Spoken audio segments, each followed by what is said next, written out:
ओम शांति। आज व्यक्ति जीवन तो जी रहा है, पर कई बार उस जीवन में क्या लक्ष्य लेना चाहिए वो कहीं ना कहीं भ्रमित हो रहा है।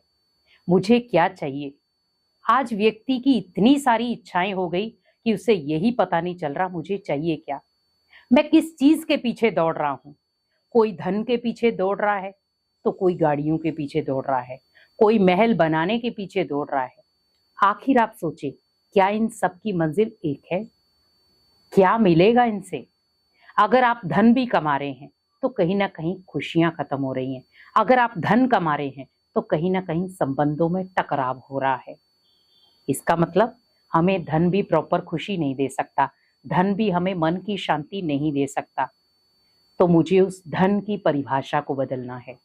धन कमाएं, पर अपनों के साथ रहकर, दुआओं के साथ। क्योंकि आज व्यक्ति ओनली धन कमाने में लगा हुआ है, रिश्ते कहाँ जा रहे हैं उसे नहीं पता चल रहा। धन कमाओ, पर रिश्तों को दांव पर लगा कर नहीं कमाओ। क्योंकि आप धन तो कमा लेंगे पर रिश्ते दांव पर लग जाएंगे। आप सोचिए, क्या वो आपको सुकून दे सकता है? आज करोड़ों का धन है हमारे पास, पर सच्चे मन की शांति नहीं है, सुकून नहीं है। हम ढंग से सो भी नहीं पाते। क्यों?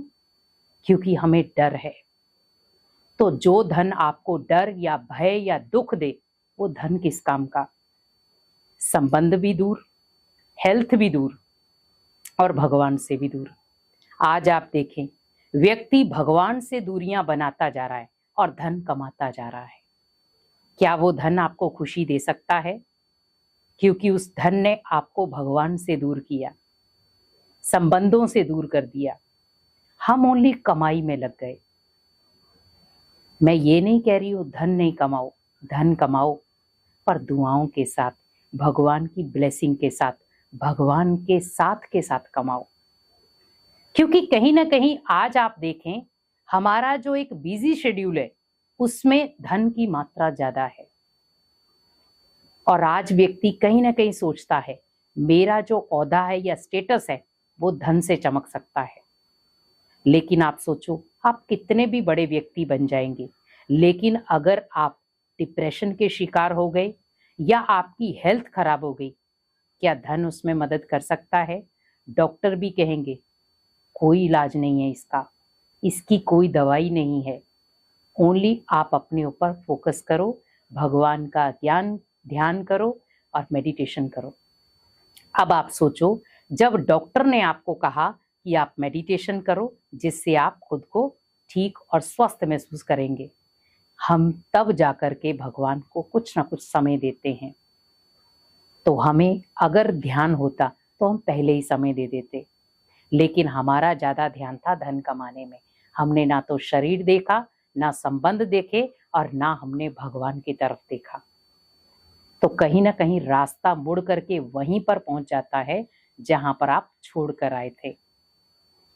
तो इसीलिए हमेशा याद रखें कि अगर मेरा लक्ष्य मैंने रखा है कि मुझे अपने परिवार की खुशियां चाहिए, मुझे सबको संगठित करना है, धन तो कमाना है, पर परिवार में खुशियों का भी ध्यान रखना है। आज आप देखें, अगर एक बच्चा पढ़ाई के समय कोई लक्ष्य न रखे तो वो मंजिल पर कैसे पहुंचेगा? मान लो सपोज किसी ने आपको कह दिया आप हमारे घर पर आना, पर वो आपको अपने घर का एड्रेस बताकर नहीं गया, तो आप सोचो आप उसके घर तक कैसे पहुंचोगे? तो जब उसने आपको आपका घर, अपना घर बता दिया, एड्रेस बता दिया, तो आप इजीली वहां पहुंच सकते हैं। वैसे ही सोचें, भगवान ने भी अपना परिचय दे दिया, एड्रेस दे दिया, लेकिन फिर भी हम वहां तक नहीं पहुंच पा रहे। उसका कारण क्या है? बहुत सारे लोग ऐसे हैं जो मेडिटेशन करते हैं पर मन बहुत भटकता है। वो ध्यान करने बैठते हैं लेकिन मन एकाग्र नहीं हो पाता। कारण क्या है? कारण है कहीं ना कहीं मन के अंदर लक्ष्य नहीं रखा हुआ, और मन के अंदर बहुत सारी ऐसी बातें हैं जो बिना लक्ष्य के हैं। क्योंकि अगर आपको कुछ लाइफ में अचीवमेंट करनी है तो आपको पहला फोकस अपने लक्ष्य पर रखना है, और लक्ष्य तभी होगा हासिल जब लक्षण होंगे। जैसे बीमारी के लक्षण पता लग जाते हैं ना, गला खराब मतलब खांसी जुकाम होने वाला है। तो उसी प्रकार सोचे, अगर आपका लक्ष्य पावरफुल होगा तो आप जो जीवन जी रहे हैं उसमें लक्षण बहुत अच्छे होंगे, और जब लक्षण अच्छे होंगे तो लक्ष्य खुद ब खुद आपको हासिल हो जाएगा। तो लक्ष्य को हासिल करना है तो एक मंत्र याद रखें कि अंतिम विजय मेरी है, सफलता मेरा जन्मसिद्ध अधिकार है।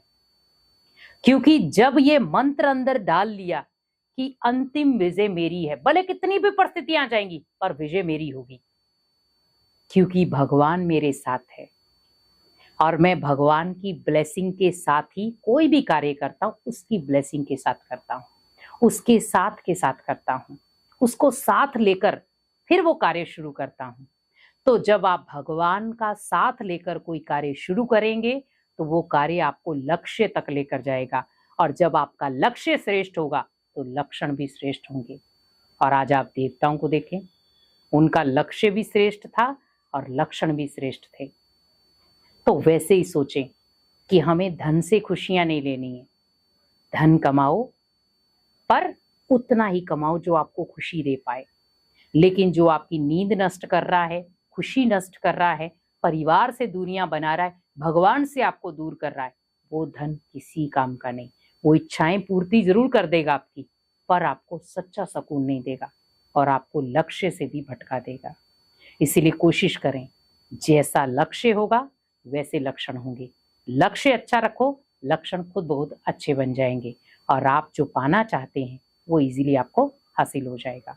ओम शांति।